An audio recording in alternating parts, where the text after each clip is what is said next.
Hi everyone, welcome to Jeet classes. My name is Jeet सरकार।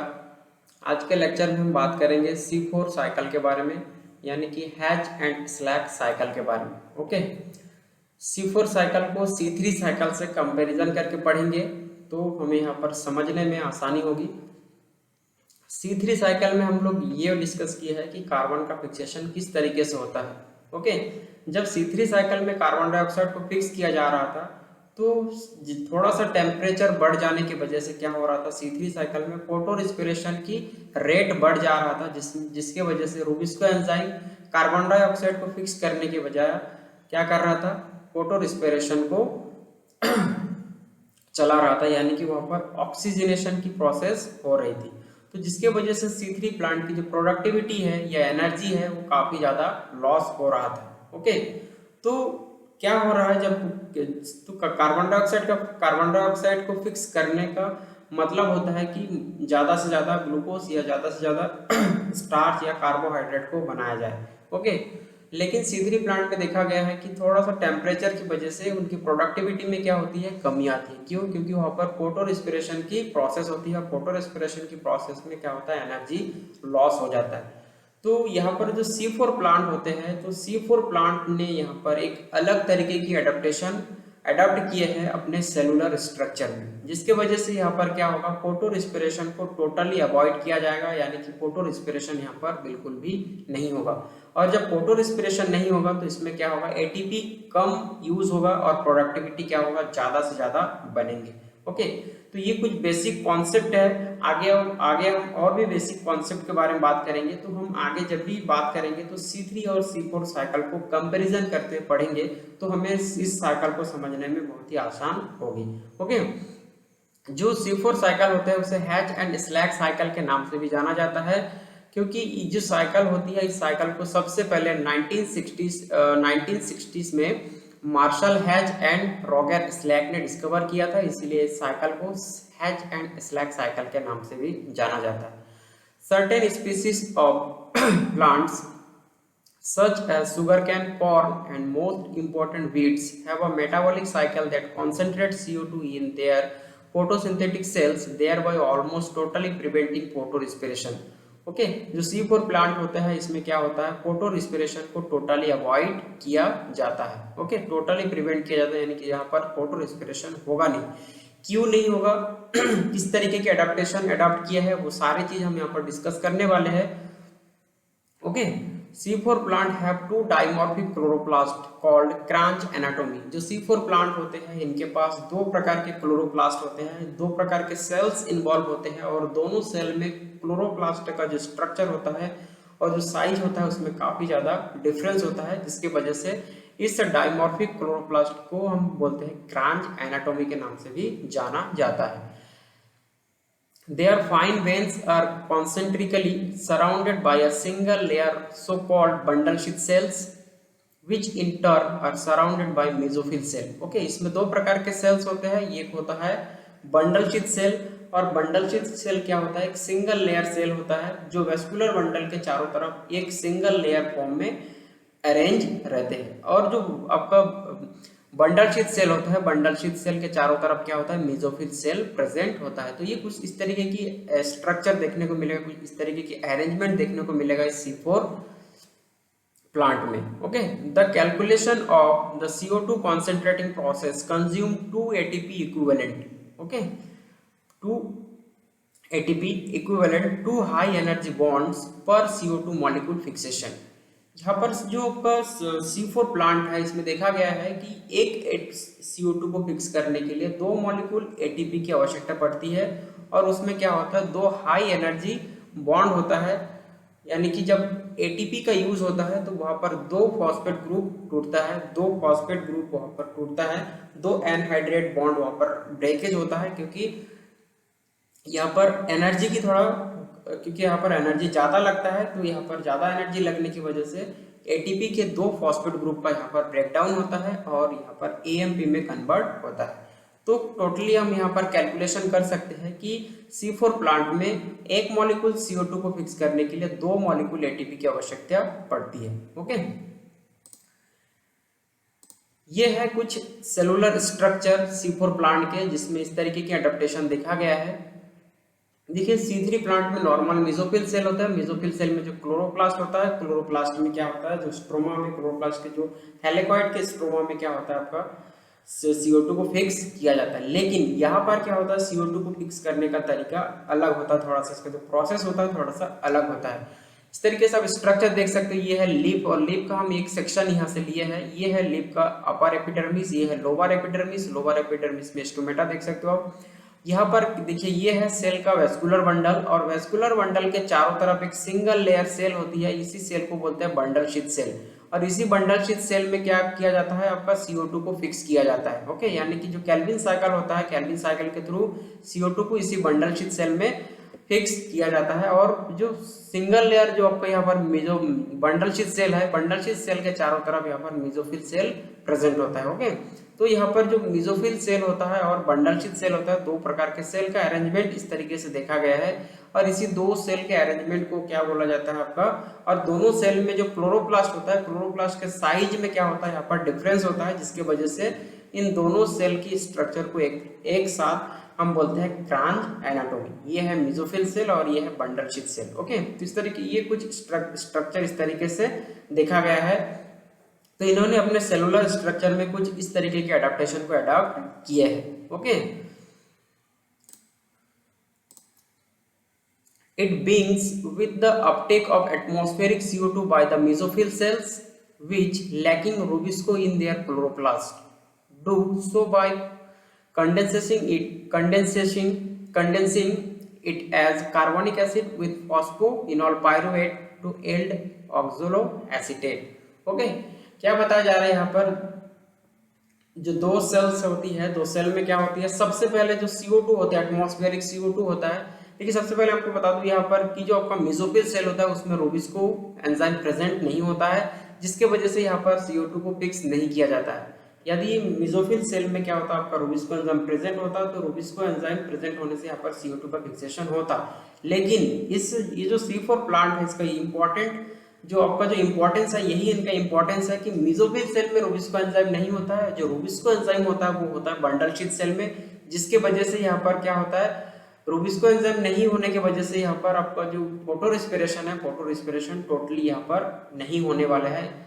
Okay, यदि rubisco enzyme होगा तो ऑक्सीजन यदि मेसोफिल सेल में आ जाएगा तो वहाँ पर ऑक्सीजनेशन हो सकता है। इसीलिए यहाँ पर इस प्लांट ने इस तरीके की अडेप्टेशन की है कि रूबिस्को एंजाइम को बंडल शीथ सेल में रखा जाए और मेसोफिल सेल में रूबिस्को एंजाइम को ना रखा जाए, तो यहाँ पर फोटो रेस्पिरेशन की प्रोसेस बिल्कुल भी नहीं होगी। ओके, तो मेसोफिल सेल के थ्रू सबसे पहले CO2 को अपटेक किया जाता है और फिर जो उसे कार्बनिक एसिड में चेंज कर दिया जाता है। ओके, जो CO2 होती है, एटमॉस्फेरिक CO2 होता है, उसे कार्बनिक एसिड में चेंज कर दिया जाता है, और कार्बनिक एसिड फिर फॉस्फोइनोल पायरुवेट के साथ के साथ रिएक्ट करता है, और रिएक्ट करने के बाद ये ऑक्सोलोएसिटिक एसिड में चेंज हो जाता है। The oxaloacetate is reduced by NADPH to malate. Okay, ये हम इस तरीके से इसका जो प्रोसेस है, किस तरीके से होते हैं प्रोसेस, इसका जो एक्चुअल मैकेनिज्म है हम स्ट्रक्चर में देखेंगे। अभी हम यहाँ पर देख लेते हैं कि इसका कौन कौन सा प्रोसेस होनी चाहिए। तो सबसे पहले CO2, एटमॉस्फेरिक CO2 को मेसोफिल सेल के थ्रू अपटेक किया गया है, कार्बनिक एसिड के फॉर्म में उसको एक्सेप्ट किया गया है, बनाया गया है। फिर कार्बनिक एसिड फिर फॉस्फोइनोल पायरुवेट के साथ रिएक्ट किया और ये ऑक्सोलोएसिटिक एसिड में चेंज हो गया है। अब ये जो ऑक्सोलोएसिटिक एसिड है, ये reduce by NADPH to malate which is exported to the bundle sheath cells. The name C4 refer to this 4 carbon acid. Okay, जो ऑक्सोलोएसिटिक एसिड होता है वो 4 कार्बन कंपाउंड होता है। ओके, और जब ये ऑक्सलोएसिटिक एसिड जब रिड्यूस होगा किसमें, मैलिक एसिड में, तो यहाँ पर NADPH का यूज होता है और वो ऑक्सलोएसिटिक एसिड में चेंज हो जाएगा। अब ये जो ऑक्सलोएसिटिक एसिड होगा वो ये जो आपका मैलिक एसिड होगा, जो मैलेट यहाँ पर बने हुए हैं, ये मैलेट कहाँ पर चला जाएगा, बंडल शीथ सेल में ट्रांसपोर्ट कर दिया जाएगा। Okay, there are malate is oxidatively decarboxylated by NADP to form CO2 pyruvate and NADPH. The CO2 which has been concentrated by this process enter the Calvin cycle. अब क्या बताया जा रहा है यहाँ पर, जो मैलेट कहाँ पर इंटर करेगा, बंडल शीथ सेल में, और जब बंडल शीथ सेल में मैलेट इंटर करेगा तो यहाँ पर क्या यूज होगा, NADP का यूज होगा और NADPH का फॉर्मेशन होगा, और फिर यहाँ पर क्या होगा, CO2 को क्या कर दिया जाएगा, CO2 को रिलीज कर दिया जाएगा, और जो CO2 रिलीज होगा उसी CO2 का यूज केल्विन साइकिल में कर दिया जाएगा। ओके, और क्या बनेगा, मैलेट से पायरुवेट या पायरुविक एसिड का फॉर्मेशन भी होगा। The pyruvate is return to the mesophyll cells where it is phosphorylated to again from phosphoenol pyruvate. और बंडल शीथ सेल में जो पायरुवेट या पायरुविक एसिड बनेगा, पायरुविक एसिड फिर वापस मेसोफिल सेल में आएगा, और वापस मेसोफिल सेल में आएगा, और पायरुवेट से क्या बन जाएगा, फॉस्फोइनॉल पायरुवेट बन जाएगा। ओके, मैकेनिज्म हम आगे देखेंगे किस तरीके से मैकेनिज्म होता है। C4 plants which comprise 5% of terrestrial plant. Okay, ये कुछ टेरेस्ट्रियल प्लांट होते हैं, 5% केस में देखा गया है C4 प्लांट को, occurs largely in unshaded areas of tropical region because they grow faster under hot and sunny condition than other so called C3 plant। ठीक है, ओके, यहाँ पर क्या है, C3 प्लांट के जस्ट ऑपोजिट में यहाँ पर देखा गया है। C3 प्लांट क्या होता है, थोड़ा शेडी एरिया में होता है। ओके, शेडी एरिया में होता है, लेकिन जो C4 प्लांट होता है वो सन के ज्यादा एक्सपोज में, ये जो प्लांट होता है इनका ग्रो जो होता है सन के कांटेक्ट में क्या होता है, फास्टर होता है, या जो टेम्परेचर जहां पर ज्यादा होता है, ये देखिए यहाँ पर ट्रॉपिकल रीजन मतलब टेम्परेचर थोड़ा ज्यादा होता है, उस कंडीशन में ये C4 प्लांट जब बहुत जल्दी से यहाँ पर ग्रो करता है। ओके, क्यों ग्रो करता है आगे हम देखेंगे। ओके, तो इस तरीके से कुछ हॉट कंडीशन और सनी कंडीशन में ये C4 प्लांट को देखा गया। इस तरीके के 5% हम कंसीडर कर सकते हैं C4 प्लांट को कि जो 5% होते हैं वो ट्रॉपिकल रीजन्स के प्लांट्स होते हैं, और उनका जो ग्रोथ रेट होता है वो बहुत ज्यादा होता है हॉट और सनी कंडीशन में। Okay, in cooler climate where photorespiration is less of the burden. Okay, इसमें क्या होता है, कूलर क्लाइमेट में क्या होता है, यहाँ पर फोटो रेस्पिरेशन बहुत कम होता है इसमें, या हॉट कंडीशन में रहते हुए भी इसमें क्या होता है, फोटो रेस्पिरेशन क्या होता है यहाँ पर बहुत ही कम होता है। ओके, यानी कि आप कह सकते हो कि जो C4 प्लांट होते हैं वो हॉट कंडीशन में भी रहते हैं, सन के एक्सपोज में ज्यादा आते हैं, कूलर कंडीशन में भी ये मेंटेन कर सकते हैं अपने आप। Okay, C3 plant have the advantage because they require less energy to fix CO2। Okay, C3 plant में क्या होता है, आपका एनर्जी की रिक्वायरमेंट कम होती है CO2 को फिक्स करने में, ये होता है C3 प्लांट का एडवांटेज। बट C3 प्लांट में क्या होता है, फोटो रेस्पिरेशन की वजह से एनर्जी की रिक्वायरमेंट भी उसमें बहुत ज्यादा यूज होती है। Okay, light is essential for the operation of the C4 cycle because it is regulates several specific enzymes. For example, the activities of PEP carboxylase, NADP malate dehydrogenase। यहाँ पर light बहुत requirement, light की बहुत जरूरत पड़ती है, क्योंकि light के बगैर यहाँ पर जो C4 प्लांट के जितने सारे भी एंजाइम हैं, कुछ स्पेसिफिक एंजाइम होते हैं जो क्या कर सकता है, लाइट के प्रेजेंस में ही इनकी एक्टिविटी ज्यादा देखा गया है, जैसे कि पेप कार्बोक्सिलेज यानी कि फॉस्फोइनॉल पायरुवेट कार्बोक्सिलेज एंजाइम। उसके बाद जो मैलिक एंजाइम होता है, मैलिक डिहाइड्रोजनस एंजाइम होता है, वो भी लाइट के प्रेजेंस में क्या होता है, उनकी एक्टिविटीज काफी ज्यादा होता है। कुछ कंडीशन है यहाँ पर देखा गया है, कुछ कंडीशन C4 प्लांट के कुछ कंडीशन है। In hot dry climate the C4 cycle reduce photo respiration and water loss. Okay, क्या करता है यहाँ पर, वाटर लॉस से बचने के लिए कि एक तो ये हॉट और ड्राई क्लाइमेट में ये प्रेजेंट होता है, और वाटर लॉस भी यहाँ पर कम होता है। ओके, वाटर का यहाँ पर कंजर्व किया जाता है वाटर मॉलिक्यूल को, साथ ही साथ यहाँ पर फोटो रेस्पिरेशन को भी क्या किया जाता है, रिड्यूस किया जाता है। तो इस किस तरीके से होगा उस कंडीशन को हम यहाँ पर देख लेते हैं। Two features of C4 cycle in C4 plant overcome the effect of higher temperature on photosynthesis। क्योंकि ये जब हायर टेम्परेचर को मेंटेन करते हैं, हायर टेम्परेचर में इसका फोटोसिंथेसिस की प्रोसेस होती है, तो उस कंडीशन में कौन कौन से फीचर प्रेजेंट होते हैं। फर्स्ट फीचर क्या होता है, the affinity of PEP carboxylase for its substrate. Okay, carboxylase enzyme होता है, उनका जो सबस्ट्रेट होता है वो होता है carbonic acid, is sufficiently high that the enzyme is saturated by carbonic acid, okay, in equilibrium with air level of CO2। क्या बोला जा रहा है पर जो पेप कार्बोक्सिलेज होता है उनका जो सबस्ट्रेट होता है वो होता है कार्बोनिक एसिड, और कार्बोनिक एसिड जब सफिशिएंट मात्रा में क्या होता है उसका मेसोफिल सेल में बन जाता है तो यहाँ पर जो एंजाइम होता है पेप कार्बोक्सिलेज एंजाइम होता है वो सैचुरेटेड हो जाता है। कब सैचुरेटेड होता है? जब एटमॉस्फेरिक CO2 और कार्बोनिक एसिड की जो क्वांटिटी होती है या इनकी जो संख्या होती है वो बराबर हो जाता है, तब क्या होता है ये जो एंजाइम होता है वो सैचुरेटेड हो जाता है। सेकंड फीचर्स क्या होता है? The second beneficial features is the suppression of photorespiration resulting from the concentration of CO2 in bundle sheath cell, okay. क्या हो जाता है जब बंडल शीथ सेल में CO2 की कॉन्सेंट्रेशन ज्यादा हो जाती है तब यहाँ पर क्या होता है आपका केल्विन साइकिल को अच्छे से यहाँ पर चलाते हैं, और यहाँ पर क्या होता है आपका जो फोटो रेस्पिरेशन होता है फोटो रेस्पिरेशन को यहाँ पर टोटली अवॉइड किया जाता है, ओके। तो इस तरीके से ये हॉट ड्राई कंडीशन में भी क्या कर सकता है C4 प्लांट C4 साइकिल को बड़े आसानी से चला सकता है, यानी कि यहाँ पर CO2 का फिक्सेशन होता है, CO2 का फिक्सेशन यानी CO2 को फिक्स आसानी से किया जा सकता है हॉट एंड ड्राई क्लाइमेट में भी, क्योंकि यहाँ पर हॉट कंडीशन में भी क्या नहीं होता है, ऑक्सीजनेशन की प्रोसेस नहीं होता है, यानी कि फोटो रेस्पिरेशन नहीं होगा तो यहाँ पर CO2 को बड़े आसानी से फिक्स किया जा सकता है, okay.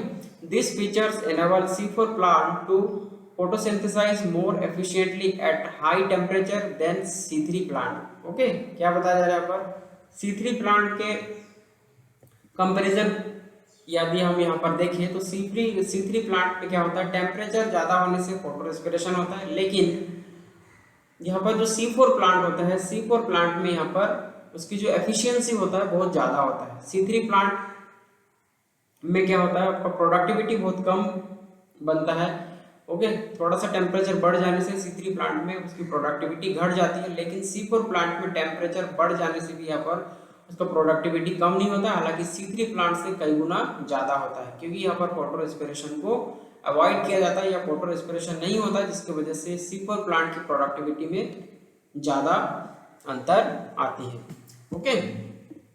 And they are probably the reason for the relative abundance of C4 plant in drier, hotter climates, okay, क्योंकि C4 प्लांट क्या होता है आपका hotter and drier climate में प्रेजेंट होता है, इस वजह से इसमें क्या होता है आपका CO2 की थोड़ी सी कॉन्सेंट्रेशन से ही यहाँ पर क्या होगा CO2 की फिक्सेशन किया जाता है, और यहाँ पर प्रोडक्टिविटी भी क्या होता है बहुत ही ज्यादा होता है।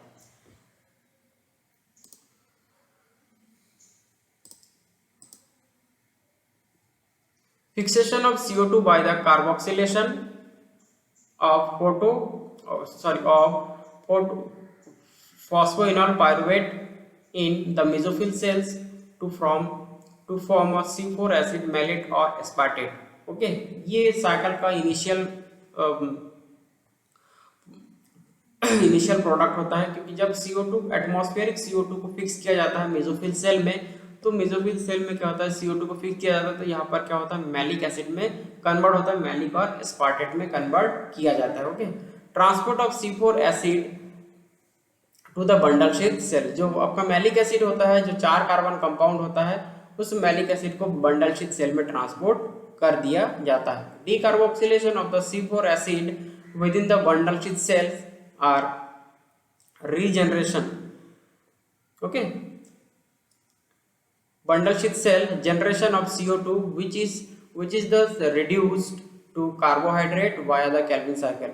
जो बंडल शीथ सेल में जो CO2 को रिलीज किया जाता है या कार्बन डाइऑक्साइड का जनरेशन होता है, उसी कार्बन डाइऑक्साइड का यूज किसमें किया जाता है कार्बोहाइड्रेट को रिड्यूस करने में किया जाता है बाय द कैल्विन साइकिल के through, okay. Transport of the C3 acid pyruvate और alanine that is formed by the decarboxylation step back to the mesophyll cell and regeneration of the CO2 acceptor phosphoenol pyruvate। फिर जब ये pyruvic acid बनता है तो pyruvic acid को फिर से मेसोफिल सेल में भेज दिया जाता है, मेसोफिल सेल में क्या होता है फिर से फॉस्फोइनोल पायरुवेट में कन्वर्ट कर दिया जाता है, ओके। तो ये कुछ इंपॉर्टेंट कॉन्सेप्ट था C4 प्लांट के बारे में। अब हम मैकेनिज्म देखते हैं कि मैकेनिज्म किस तरीके से होती है। तो ये है C4 प्लांट का मैकेनिज्म, ओवरऑल मैकेनिज्म। इस मैकेनिज्म में हम समझेंगे कि C4 प्लांट में किस तरीके से CO2 को फिक्स किया जाता है। ओके, तो CO2 को फिक्स करने के लिए यहाँ पर दो प्रकार के सेल प्रेजेंट होता है, एक होता है मेसोफिल सेल और दूसरा होता है bundle sheath cell. Okay, mesophyll cell में क्या होता है, कार्बोक्सिलेशन की प्रोसेस होती है, और जो बंडल शीथ सेल होती है उसमें डी कार्बोक्सिलेशन की प्रोसेस होती है। ओके, तो हम यहाँ पर देखते हैं, ये है एटमॉस्फेरिक CO2। एटमॉस्फेरिक CO2 को जब अंदर लिया जाता है तो वाटर मॉलिक्यूल के हेल्प से यहाँ पर कार्बोनिक एसिड में चेंज कर दिया जाता है। ओके, कहने का मतलब है एटमॉस्फेरिक CO2 और वाटर मॉलिक्यूल की हेल्प से यहाँ पर कार्बोनिक एसिड बनता है। ओके, एंजाइम कौन सा यूज होता है, कार्बोनिक एनहाइड्रेज एंजाइम का यूज होता है।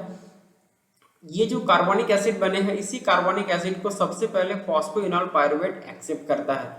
फॉस्फोइनोल पायरुवेट एक 3 कार्बन कंपाउंड मॉलिक्यूल है। ओके, जिसके पास 3 कार्बन कंपाउंड है। अब ये जो फॉस्फोइनोल पायरुवेट है इस कार्बोनिक एसिड को फिक्स करता है, या इस कार्बोनिक एसिड को एक्सेप्ट करता है। एक्सेप्ट करने के बाद ये ऑक्सलो एसिडेट में चेंज हो जाता है। ओके, ऑक्सलो एसिडेट, अब ये ऑक्सलो एसिडेट 4 कार्बन कंपाउंड बन गया है, यानी कि एक कार्बन को यहाँ से फिक्स किया गया है, यानी कि जो एटमॉस्फेरिक CO2 था वो एटमॉस्फेरिक CO2 कार्बोनिक एसिड के फॉर्म में फिक्स हुआ। कार्बोनिक एसिड फॉस्फोइनोल पायरुवेट के साथ रिएक्ट किया और यहाँ पर ऑक्सलो एसिडेट बना है, जो कि 4 कार्बन कंपाउंड है। और जो फॉस्फोइनोल पायरुवेट के पास जो फॉस्फेट ग्रुप था, उस फॉस्फेट ग्रुप को बाहर रिलीज कर दिया गया है। इस स्टेप में जो एंजाइम का यूज हो रहा है, उस एंजाइम का नाम है फॉस्फोइनोल पायरुवेट कार्बोक्सिलेज एंजाइम। अब यहाँ पर क्या होगा, मेसोफिल सेल में जो आपका ऑक्सलो एसिटिक एसिड बना है, ऑक्सलो एसिटिक एसिड मैलेट में कन्वर्ट हो जाएगा। और जब ये मैलेट में कन्वर्ट हो जाएगा तो यहाँ पर NADPH का यूज होगा। NADPH से क्या बनेगा, NADP बनेगा। और एंजाइम यहाँ पर यूज होगा मैलेट डिहाइड्रोजिनेस एंजाइम। ओके, अब यहाँ पर क्या होगा, जो मैलेट बना हुआ है मेसोफिल सेल में, ये जो मैलेट है ये प्लाज्मोडेस्माटा के थ्रू कहाँ पर एंटर करेगा, बंडल शीथ सेल में एंटर करेगा। जब ये मैलेट यह malic acid bundle sheath cell में एंटर करेगा तो अब यहाँ पर क्या होगा, CO2 का फिक्सेशन होगा। क्योंकि आप देख सकते हो कि मेसोफिल सेल में रूबिस्को एंजाइम नहीं होता, जिसके वजह से यहाँ पर CO2 को फिक्स नहीं किया जा सकता है। और क्या होता है, जो आपका बंडल शीथ सेल होता है उसमें क्या होता है, ऑक्सीजन की कॉन्सेंट्रेशन बहुत कम होता है। ओके, ऑक्सीजन की कॉन्सेंट्रेशन कहाँ पर ज्यादा हो सकता है, मेसोफिल सेल में, लेकिन मेसोफिल सेल में रूबिस्को एंजाइम प्रेजेंट नहीं होता। यही कॉन्सेप्ट है और यही लॉजिक है फोटो रेस्पिरेशन ना होने का। ओके, क्योंकि देखिए बंडल शीथ सेल में ऑक्सीजन की कॉन्सेंट्रेशन बहुत कम होता है, तो यदि ऑक्सीजन की कॉन्सेंट्रेशन कम होगा तो ये जो और रूबिस्को एंजाइम कहाँ पर प्रेजेंट होगा, बंडल शीथ सेल में, तो ऑक्सीजन की कॉन्सेंट्रेशन नहीं होगा तो रूबिस्को एंजाइम ऑक्सीजन को एक्सेप्ट नहीं कर पाएगा या ऑक्सीजन के साथ बाइंड नहीं कर पाएगा, तो यहाँ पर फोटो रेस्पिरेशन नहीं होगा। लेकिन ऑक्सीजन की कॉन्सेंट्रेशन यदि मेसोफिल सेल में ज्यादा है तो मेसोफिल सेल में रूबिस्को एंजाइम प्रेजेंट नहीं है, तो दोनों ही कंडीशन में क्या होगा, यहाँ पर फोटो रेस्पिरेशन नहीं होगा। ओके, यही कॉन्सेप्ट और यही लॉजिक है। अब यहाँ पर जो मैलिक एसिड है, मैलिक एसिड किस में कन्वर्ट होगा, पायरुवेट में कन्वर्ट होगा। फिर वापस ये 3 कार्बन कंपाउंड बन गया है, पायरुवेट या पायरुविक एसिड। अब यहाँ पर 3 कार्बन बना है, यानी कि एक कार्बन का लॉस CO2 के फॉर्म में यहाँ पर हुआ है। ओके, इसी CO2 का यूज क्या होगा, बंडल शीथ सेल में कैल्विन साइकिल को चलाने के लिए रिस्पॉन्सिबल होगा। ओके, ये जो CO2 यहाँ से बना हुआ है, ये रिलीज हुआ है, इसी CO2 का यूज कैल्विन साइकिल में यहाँ पर यूज होगा। यानी कि कार्बन का फिक्सेशन बंडल शीथ सेल में होगा और यहाँ पर कैल्विन साइकिल चलेगी और कार्बोहाइड्रेट या ग्लूकोज मॉलिक्यूल का फॉर्मेशन बंडल शीथ सेल में होगा। ओके, तो यहाँ पर जो मैलिक एंजाइम यहाँ पर यूज होता है, यानी कि मैलेट डीकार्बोक्सिलेज एंजाइम का यहाँ पर यूज होता है। और यहाँ पर क्या होगा, मैलेट डीहाइड्रोजिनेस एंजाइम का यूज होता है। मैलेट डीहाइड्रोजिनेस डीकार्बोक्सिलेज दोनों एंजाइम का यहाँ पर यूज होता है, क्योंकि मैलिक एंजाइम में दोनों आता है, एक आता है मैलेट डीहाइड्रोजिनेस और मैलिक डीकार्बोक्सिलेज। क्योंकि यहाँ पर दोनों कंडीशन हो रहा है, एक तो हाइड्रोजन ग्रुप को बाहर निकाल दिया जा रहा है इस सबस्ट्रेट से, देखिए यहाँ पर NADP का यूज हो रहा है, NADPH में कन्वर्ट हो रहा है, और यहाँ पर साथ ही साथ CO2 मॉलिक्यूल को भी बाहर ये रिलीज किया जा रहा है। ओके, तो ये इस तरीके से ये मैलिक एसिड से क्या बना है, पायरुविक एसिड बना है। और पायरुविक एसिड फिर वापस आपका प्लाज्मोडेस्माटा के थ्रू कहाँ पर इंटर करेगा, मेसोफिल सेल में इंटर करेगा। और मेसोफिल सेल में इंटर करने के बाद ये जो पायरुविक एसिड होता है, पायरुविक एसिड फिर वापस फॉस्फोइनोल पायरुवेट में कन्वर्ट हो जाएगा। लेकिन जब ये पायरुवेट फॉस्फोइनोल पायरुवेट में कन्वर्ट होगा तो यहाँ पर कुछ ATP की आवश्यकता पड़ती है। यहाँ पर ATP यूज होता है और ATP से यहाँ पर क्या बनेगा, AMP में कन्वर्ट होगा ATP, और यहाँ पर दो फॉस्फेट ग्रुप क्या होगा, बाहर निकलेगा। यही है दो एनहाइड्रेट हाई एनर्जी बॉन्ड, क्योंकि यहाँ पर कुछ एनर्जी लगता है, कुछ ज़्यादा एनर्जी लगता है, इसलिए यहाँ पर दो फॉस्फेट ग्रुप को रिमूव किया जाता है। तो यहाँ पर दो फॉस्फेट ग्रुप इस तरीके से पायरोफॉस्फेट बनेगा, पायरोफॉस्फेट से दो मॉलिक्यूल इनऑर्गेनिक फॉस्फेट में कन्वर्ट हो जाएगा। अब यहाँ पर जो AMP से क्या बनेगा, यहाँ पर ATP में कन्वर्ट होगा AMP, और यहाँ पर जो ATP है, ATP इस AMP के साथ ऐड हो जाएगा और यहाँ पर दो मॉलिक्यूल ATP का फॉर्मेशन हो जाएगा। इसमें जो एंजाइम का यूज होता है उस एंजाइम का नाम है adenylate kinase. Okay, adenylate kinase के थ्रू यहाँ पर AMP और ATP मिलकर के दो मॉलिक्यूल ADP में कन्वर्ट हो जाएगा। तो इस तरीके से ये था ओवरऑल मैकेनिज्म C4 प्लांट का। तो इस C4 प्लांट पे क्या होता है, इसीलिए टोटल यहाँ पर एक मॉलिक्यूल CO2 को फिक्स करने के लिए दो मॉलिक्यूल ATP की आवश्यकता पड़ती है। तो ये है दो मॉलिक्यूल ATP जिस एक मॉलिक्यूल CO2 को फिक्स करने में लगा है। ओके, तो ये था ओवरऑल C4 साइकिल या C4 साइकिल या hatch and slag cycle. I hope आपको वीडियो अच्छा लगा होगा। यदि आपको वीडियो अच्छा लगा होगा तो लाइक शेयर और कमेंट जरूर करें। Thank you.